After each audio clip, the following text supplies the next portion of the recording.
시간 우리에게 주시는 하나님의 말씀은 신약 성경 로마서 12장 1절의 말씀입니다. 로마서 12장 1절의 말씀 신약 256쪽에 있습니다.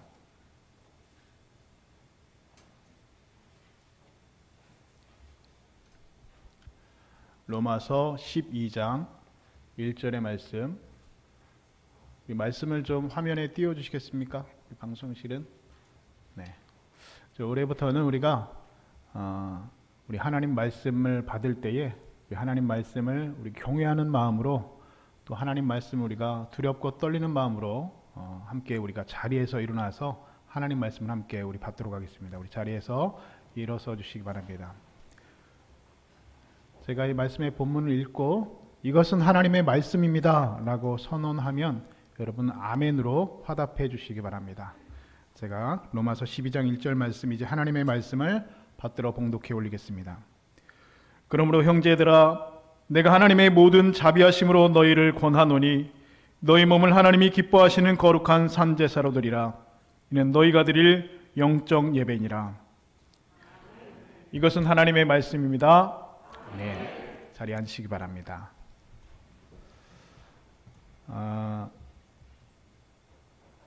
어떤 분이 우리 교회에서 예배 시간에 너무 오래 일어서져 있으니까 다리가 아프시다고 하시는 분이 계셨어요. 우리 교동문도 하고 사도신경 할 때 다 일어서 있으니까 다리가 너무 아파요 이제는. 네, 근데 뭐 성경에 교동문 할 때 뭐 일어서서 해라 그런 게 나와 있는 게 아니기 때문에 앉아서 하시니까 좋으시죠? 네, 사도신경도 앉아서 하시니까 좋으시죠?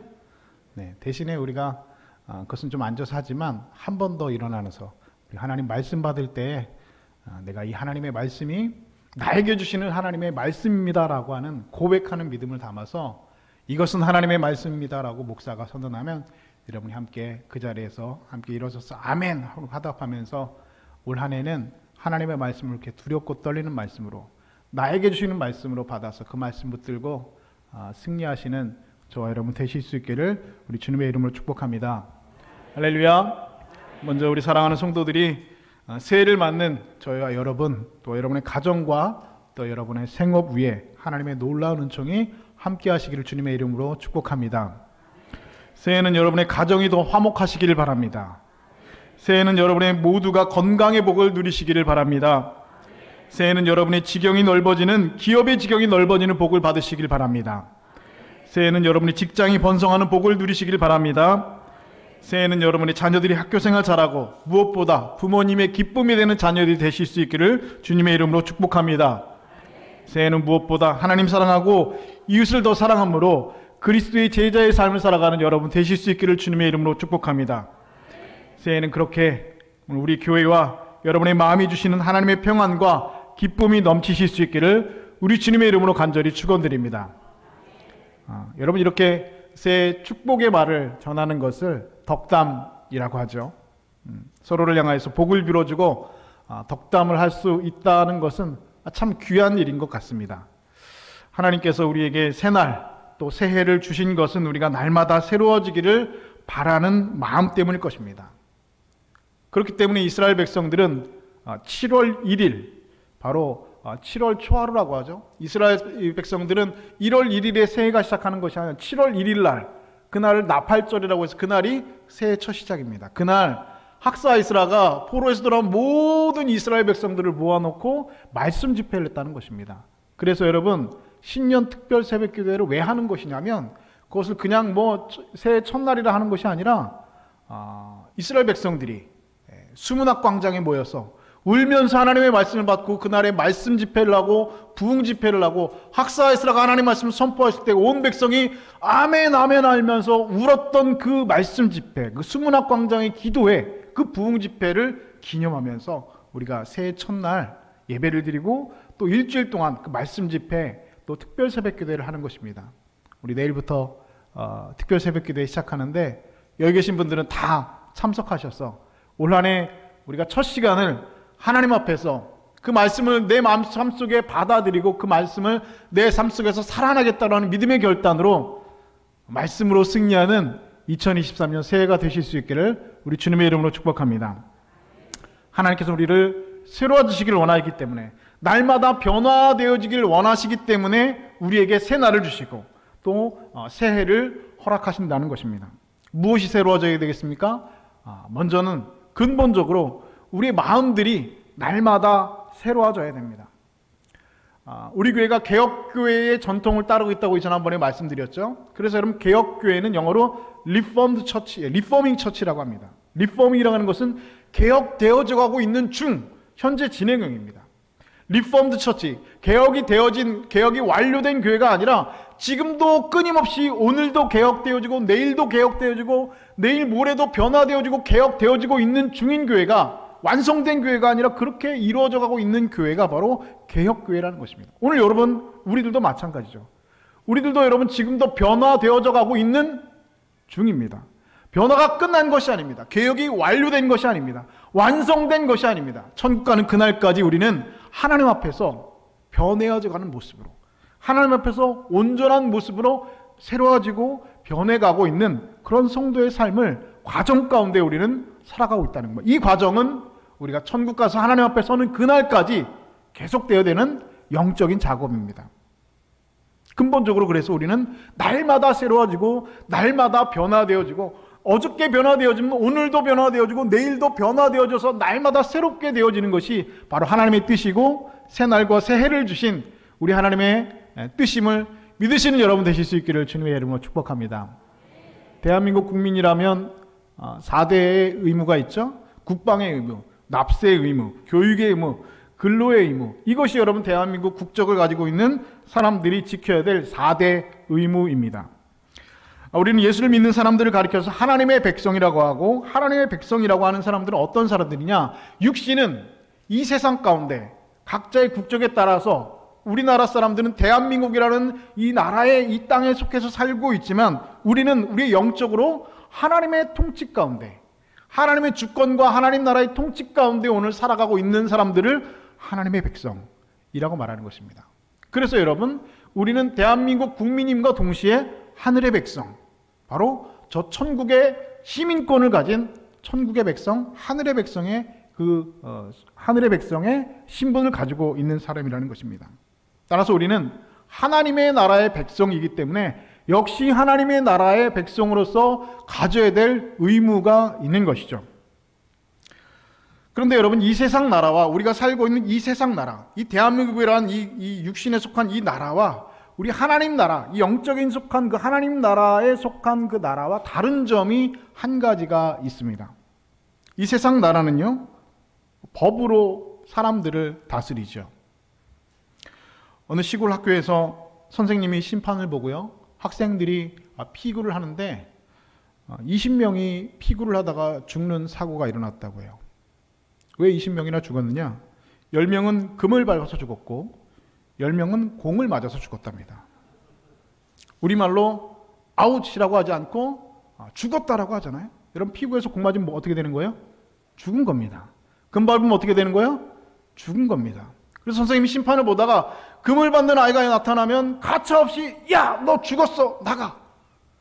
선생님이 심판을 보다가 공을 맞는 아이가 있으면 야, 너 공 맞았어, 나가.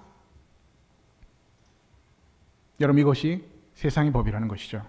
세상의 법은 인정이나 자비가 있을 수가 없습니다. 금 밟으면 죽은 겁니다. 선 넘어가면 죽은 겁니다. 공 맞으면 죽은 겁니다. 그래서 나가야 됩니다.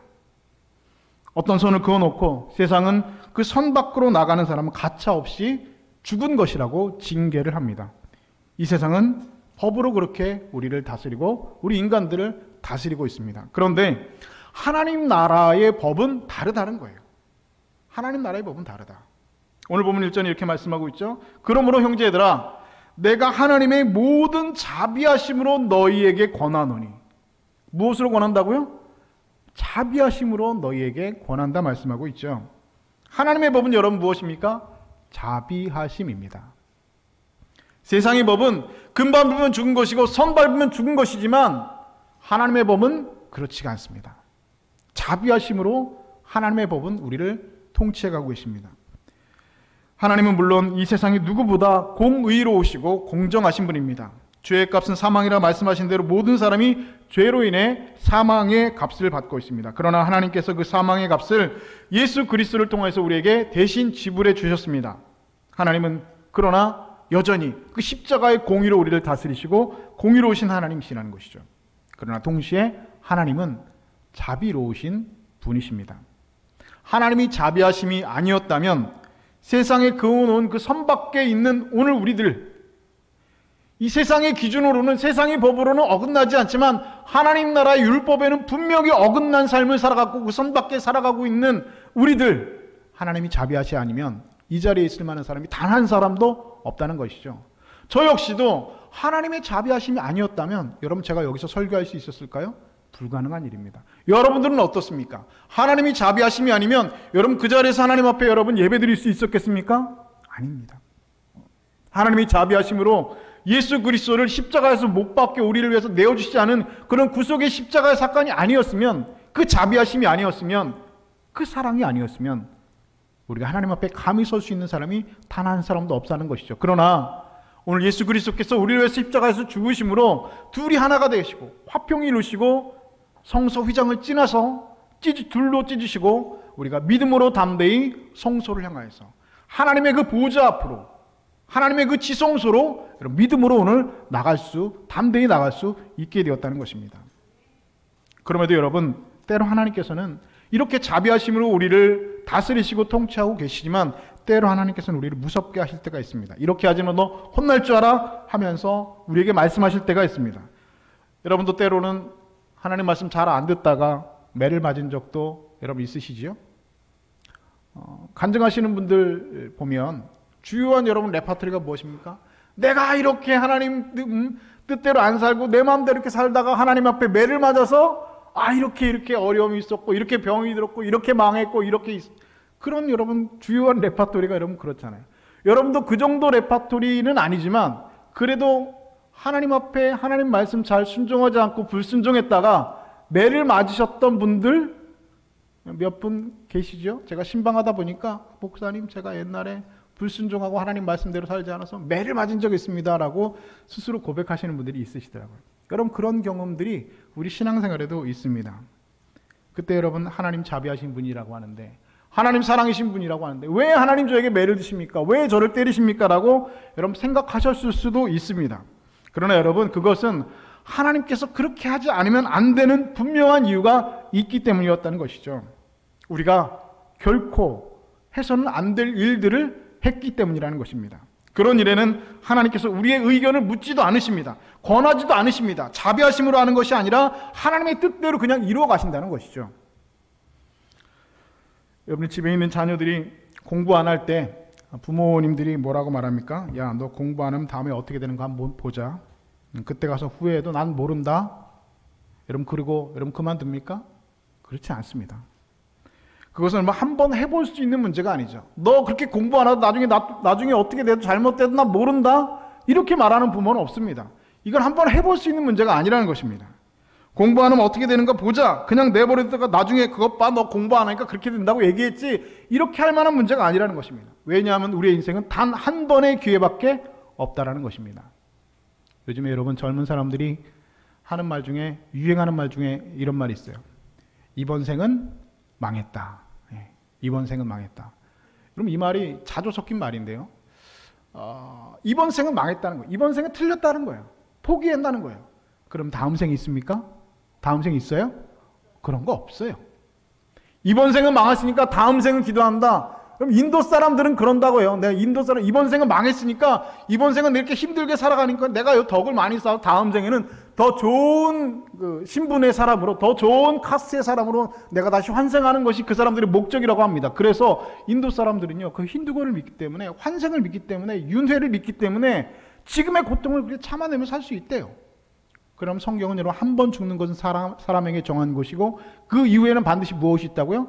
심판이 있다고 말씀하고 있습니다. 초림의 주님은 우리에게 구속의 주심으로, 구원의 주심으로 오셨지만 재림의 주님은 어떤 주님으로 오시는 것입니까? 구원의 주님이 아니라 심판주로 구름 타고 오실 것이라고 우리에게 말씀하고 있습니다. 하나님의 심판이 우리 이번 생에 끝날 때는 기다리고 있는 것이죠. 다음 생엔 존재하지 않습니다. 인생은 한 번밖에 기회가 주어지지 않습니다. 저도 예전에 공부할 때 공부할 수 있을 때 공부해라. 공부도 다 때가 있다. 이 말이 무슨 뜻인지 몰랐던 적이 있습니다. 그런데 지금 와서 생각해 보니까 그 말이 맞는 말이 안 맞는 말이에요? 맞는 말이 안 맞는 말이에요. 맞는 말이에요. 공부도 다 때가 있어요. 공부할 수 있을 때 공부해야 돼요. 내가 지금 고3이라면, 내가 지금 고등학생이라면 내 공부해가지고 할 텐데 그때 내가 왜 그랬지 하면서 껄껄하면서 살아가는 것이 우리 인생이라는 것이죠. 사람이요, 신체 나이라는 것이 있대요. 신체 나이. 신체 나이가 27살이 되면 우리 신체가 노화가 시작된답니다. 그러니까 여러분 27살 때부터 여러분 신체의 노화가 시작된 거예요. 모든 신체 기관들이 그때부터 점점 노화가 되는 겁니다. 그런데 우리 뇌도 늙는다는 거예요. 뇌도 늙어서요, 어제 일도 기억이 안 나요. 조금 전에 뭐 했는 일도 기억이 안 나요. 근데 여러분 무슨 공부를 해요? 뭘 새로 배워요? 불가능한 것이죠. 공부할 수 있을 때 해야 됩니다. 그래서 여러분들이 집에 가서 아이들에게 내 마음대로 해봐라, 어떻게 되는가 보자, 이렇게 하지 않고 여러분 공부하는 아이들에게 매도 들고 핀잔도 주고 혼도 내고 하는 것이 우리 부모의 마음이라는 것이죠. 그런데 여러분 하나님께서도 우리에게 똑같이 우리에게 자녀 대하신다는 겁니다. 우리가 절대로 하면 실패해서는 안 될 일, 한 번 실수하면 도무지 돌이킬 수 없는 일에 대해서는 하나님께서 단호하게 끌고 가신다는 겁니다. 타일러 사람 되면 매를 때리셔라도 우리를 항복하게 만드십니다. 이것이 여러분 성경의 이스라엘의 역사고 오늘 여러분 우리 개인의 역사이기도 합니다. 그러나 하나님은 그럼에도 불구하고 여전히 우리를 사랑하십니다. 부모와 자녀라는 것이 어떤 관계인지 여러분도 잘 알고 계시죠? 특별히 우리 어머니들은 자녀에 대해서 아무것도 아끼지 않은 무한의 사랑을 가지고 있습니다. 그래서 여러분 때로 어머니들이 자녀 사랑은 너무나 지나치고 너무나 많아서 남편이 그 사랑을 질투하고 섭섭해할 정도라는 거죠. 남편이 아프면 부인들이 이렇게 말한다고요. 왜 먹으라는 약은 안 먹고 이렇게 엄살 떨고 이렇게 아프다고 엄살을 떨고 그래요 하면서 약 먹으라고 하는 것이죠. 그런데 여러분 자녀가 아프면 어떡합니까? 업고 뛰는 게 여러분 엄마라는 거예요. 업고 여러분 자녀가 아프다고 하면 업고 여러분 병원으로 뛰는 게 여러분 어머니의 마음입니다. 그래서 남편들이 이거 너무하는 거 아니냐고, 내가 그래도 남편인데 나는 왜 이렇게 신경 안 쓰고 애들만 이렇게 챙기냐고, 애들만 이렇게 사랑하냐고 남편들이 항의를 하면 그 부인들이 뭐라고 합니까? 쟤는 내 아들이고 당신은 당신 어머니 아들이니까 그렇다라고 얘기한다는 거죠. 맞는 말이긴 하죠. 그렇죠? 쟤는 내 아들이고 쟤는 남의 아들이니까 다르다는 겁니다. 여러분 어머니에게는 이 세상에 자녀밖에 없다는 것입니다. 어머니의 눈에 보이는 것은 내 사랑하는 내가 품어서 내 속으로 낳은 그 자녀밖에 없다는 것이죠. 그런데 하나님께서는 이렇게 우리에게 말씀하고 계십니다. 이사야 49장 15절은 이렇게 말씀하고 있죠. 여인이 어찌 그 젖먹는 자식을 잊겠으며 자기 태에서 난 아들을 긍휼히 여기지 않겠느냐. 그들은 혹시 잊을지라도 나는 너를 잊지 아니할 것이라. 내가 너를 내 손바닥에 새겼노라. 할렐루야. 여러분 이것은 우리 하나님의 말씀입니다. 젖먹이는 어머니는 그들은 아들을 잊을지라도 나는 너희를 잊지 않을 것이다. 너희를 내 손바닥에 새겼다라고 하나님께서 말씀하신다는 것입니다. 이것이 여러분 하나님의 자비하심, 이것이 여러분 우리가 하나님 앞에 예배하고 있는 하나님의 사랑이라는 것입니다. 하나님은 또한 여러분의 아버지가 되시죠. 그래서 우리가 때로 해서는 안 될 일, 한 번이라고 해서는 다시도 돌이킬 수 없는 일에 대해서는 단호하게 우리를 끌고 가시지만 그렇지 않은 일에는 우리를 끝까지 설득하시고 우리를 권면하십니다.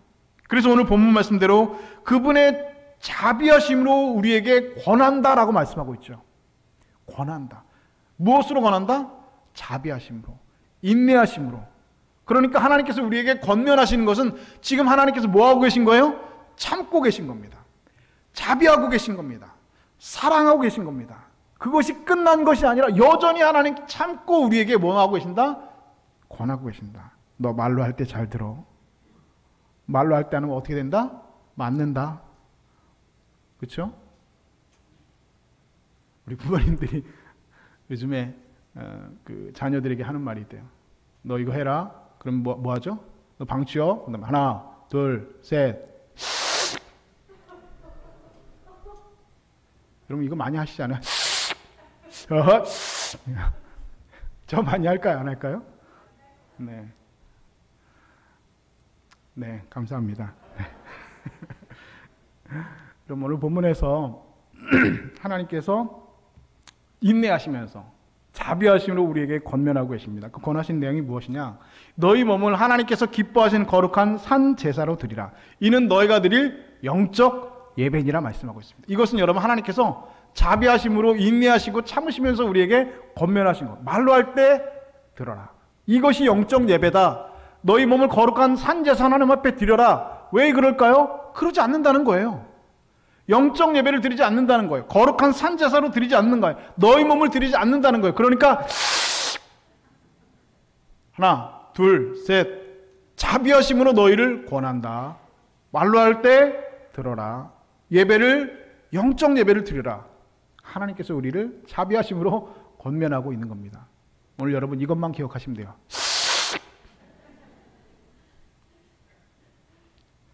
우리가 여러분 영적 예배라고 하면은요, 아무것도 안 하고 가만히 앉아서 깊은 묵상 가운데 예배 드린다, 뭐 이런 것쯤으로 생각하시는 분들이 계신데, 그러나 오늘 본문이 우리가 말하고 있는 영적 예배는 우리의 몸을 살아있는 제사로 드리는 겁니다. 여러분, 제사는요, 예배는요, 기본적으로 내가 하나님 앞에 드려지는 겁니다.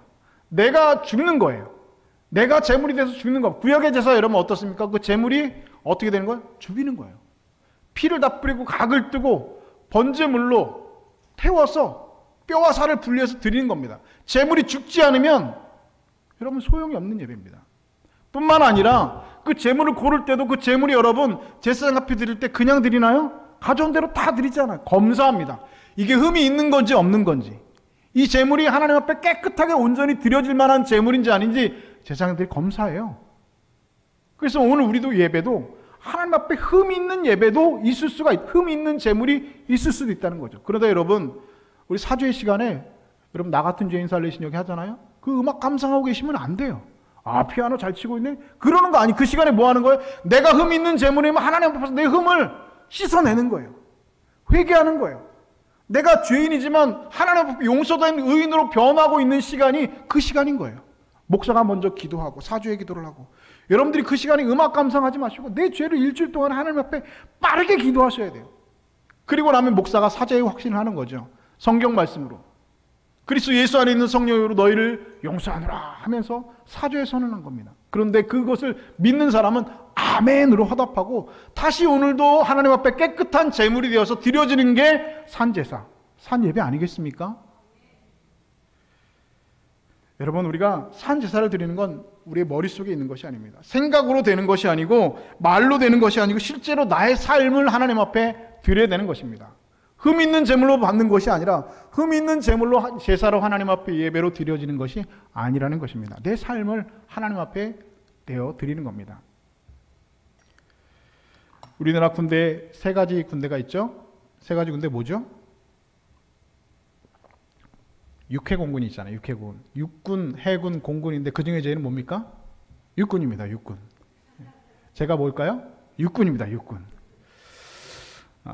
육해군 중에 제일이 육군입니다. 그 육군 중에서도 보병, 기갑, 수송 여러 가지 병과들이 있는데 그 중에 제일이 뭡니까?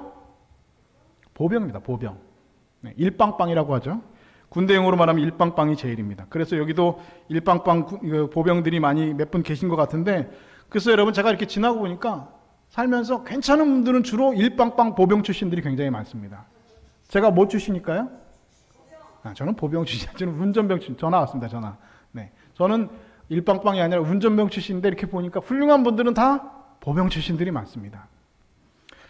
전쟁을 하면은요, 비행기로 포격을 하고 대포로 쏴대고 함포사기로 적진을 다 초토화시켰다고 해서 전쟁이 끝나는 것이 아닙니다. 전쟁이 끝나면 어떻게 됐습니까? 보병이 직접 총 들고 발로 거기를 들어가서 거기에다 깃발을 딱 꽂아야지 그 땅이 우리 땅이 되는 거예요.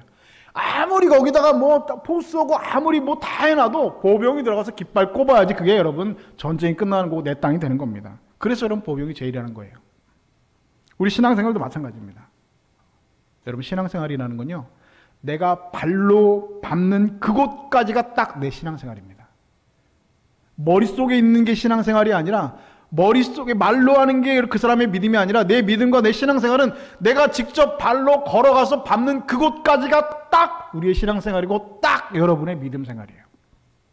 내가 하나님 앞에 어떤 열심과 진심과 마음을 가지고 있느냐, 그거 여러분 그렇게 중요하지 않아요. 말로는 여러분 다 할 수 있어. 생각은 누구도 다 할 수 있어요. 물론 그런 생각 안 하는 분도 계시지만 생각은 다 할 수 있죠. 나는 정말로 하나님 사랑합니다, 나는 하나님 말씀대로 살고 싶습니다, 그런 마음을 가져왔다고 해서 여러분 믿음이 성장하는 것은 아니에요.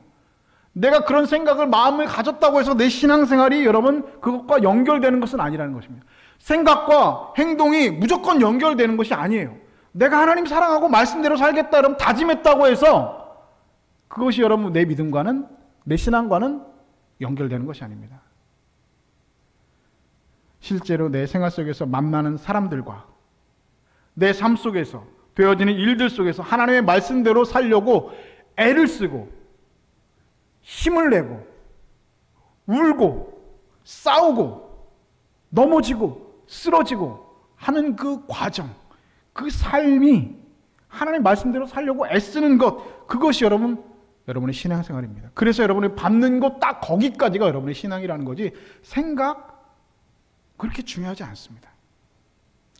여러분들이 교회에 나와서 예배 드린다고 해서 그것이 믿음이 있다고 하지 않습니다. 여러분들이 교회에 나와서 예배 드리고 말씀 듣는 것은 마치 군인들이 전쟁터 나가기 전에 작전회의 하는 것과 여러분 비슷합니다. 이렇게 하면 하나님께서 실패하게 하신다, 저렇게 하나님께서 승리하게 하신다, 이렇게 작전 세우고 저렇게 작전 세우고 이 작전을 들고 여러분 축도 딱 끝나고 세상으로 여러분 전쟁터로 딱 나가는 거예요. 그러면 여러분 전쟁터 나가면 어떻게 됩니까? 반드시 싸우셔야 돼요. 반드시 싸우셔야 돼요. 어저께 송구영 씨 예배 드리고 이렇게 힘드신 분들이 많은지 오늘 주무시는 분들이 좀 계신데, 네, 주무시는 분들을 위해서 반드시 어떻게 하셔야? 싸우셔야 돼요. 여러분 전쟁터는 교회가 아니에요. 여기는 훈련장이에요. 여기는 작전을 해야 하는 데예요.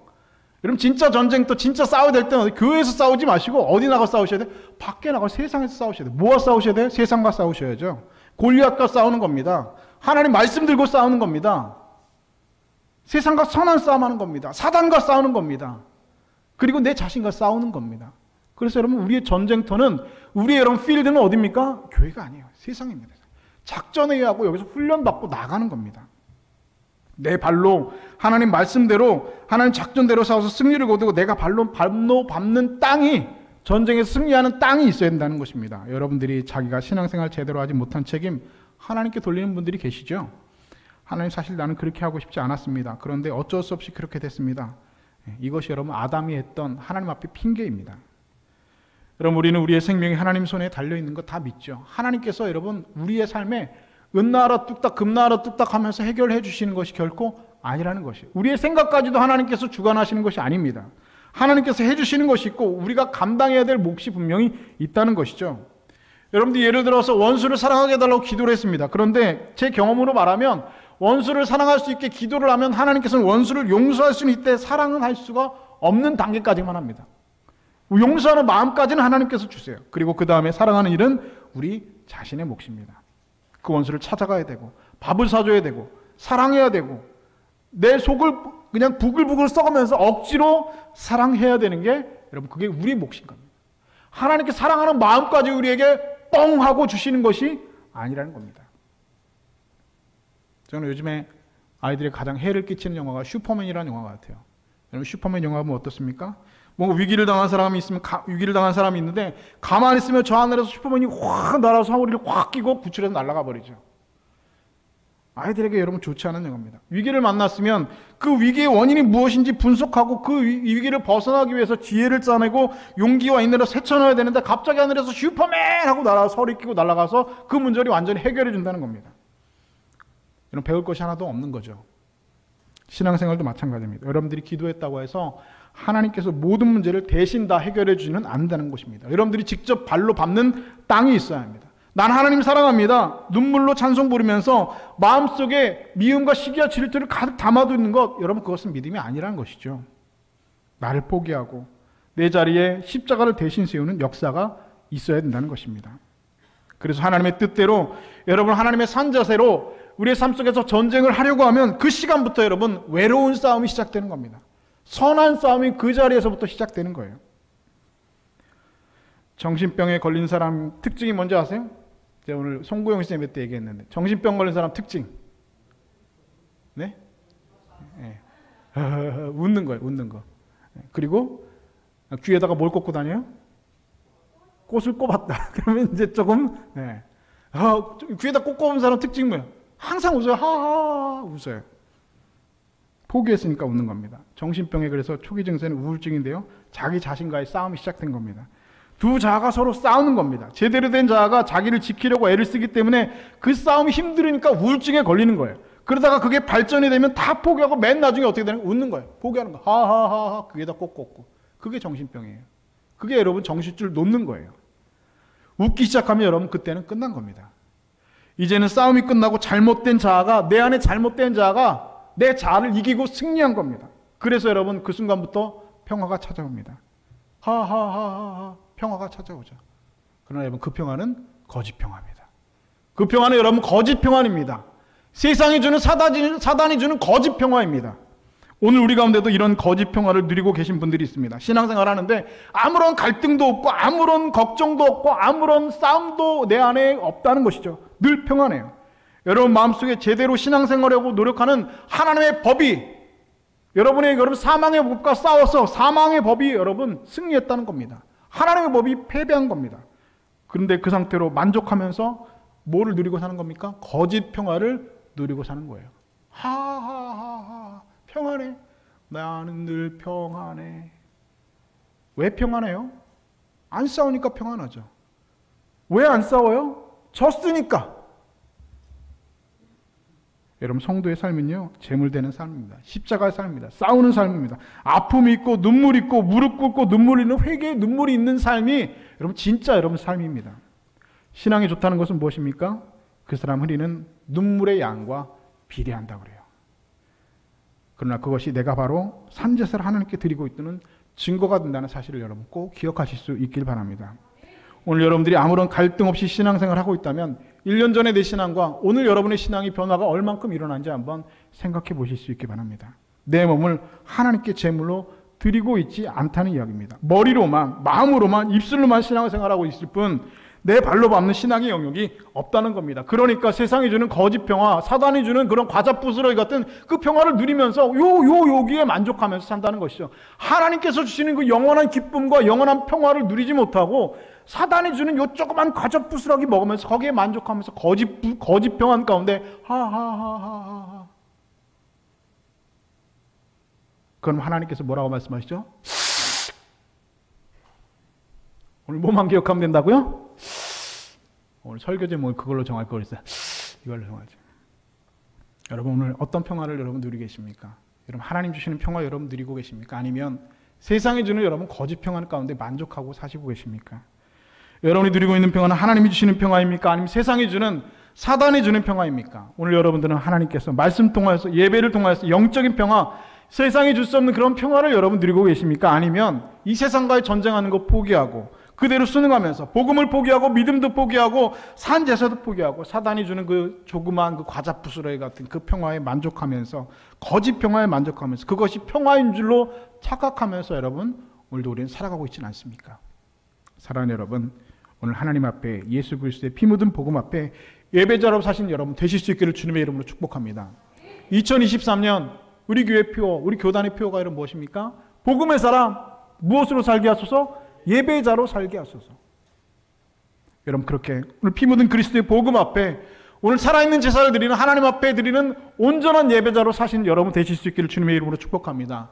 지금도 하나님께서는 영과 진리로 드리는 예배 드린 그 예배자를 찾으신다는 겁니다. 왜 찾으세요? 없으니까. 많이 없으니까 찾으시는 거예요. 어떤 사람이 영과 진리로 온전한 예배자로 복음 앞에 살아가고 있는 사람인가? 여러분의 몸을 하나님이 기뻐하시는 거룩한 산 제물로 드리십시오. 그것이 오늘 여러분들이 하나님 앞에 드릴 영적 예배인 줄로 믿습니다. 이제 2023년 새해에는 우리들의 삶에 하나님의 통치가 임하시길 위해 하나님의 뜻을 이루어드리기 위해 여러분 어려운 싸움을 시작하셔야 됩니다. 거짓 평화를 누리면서 하지 마시고 세상에서 교회 바깥에서 여러분의 삶에서 외로운 싸움, 선한 싸움, 믿음의 선한 싸움 싸우시는 여러분 되실 수 있길 바랍니다. 주의 세력을 향하여서 내가 이제 나를 죽이기 전에 결코 나를 끌고 갈 수 없다라고 선포하면서 죄와 피 흘리기까지 싸우며 오늘 그리스도의 피 묻은 십자가의 복음의 사람으로 온전한 산제사들은 예배자로 말씀 앞에 바로 서는 거룩한 성도들 다 되실 수 있기를 우리 주님의 이름으로 간절히 축원드립니다. 기도하겠습니다. 하나님, 오늘 이 땅에 우리를 그리스도의 복음의 사람으로 부르셨습니다. 그 복음을 지키지 못하고 회피하고 도망가고 타협하며 세상이 주는 거짓 평안을 누리며 그렇게 웃고 있는 우리들의 모습은 아닌지 두렵습니다. 눈앞에 현상에 일희일비하며 선한 싸움하지 않고 죄와 싸우지 않고 말씀을 지켜내려고 애쓰지도 않고 그렇게 살지 않고 그렇게 예배하지 않는 우리들이 아닌지 두렵습니다. 주님, 오늘 복음의 사람으로 우리를 부르셨사오니 하나님의 모든 자비하심으로 우리를 권하실 때에 우리 몸을 하나님 기뻐하시는 거룩한 산 제물로 드리며 오늘도 삶의 예배자로, 영적 예배자로, 산 제사로 세상에 살아나는 그리스도의 군사들 되게 하여 주옵소서. 천국 가는 그날까지 이 믿음의 경주, 이 선한 싸움을 멈추지 않고 주 앞에 서서 앉아서 면류관 받는 자들 아니라 우리의 가쁜 순보라시며 의의 면류관, 생명의 면류관 받아 쓰는 하나님의 거룩한 예배자들 다 되게 하여 주시옵소서. 그렇게 하실 주님을 소망하며 우리의 유일한 구원자 되시는 예수 그리스도의 이름으로 기도드리옵나이다. 아멘.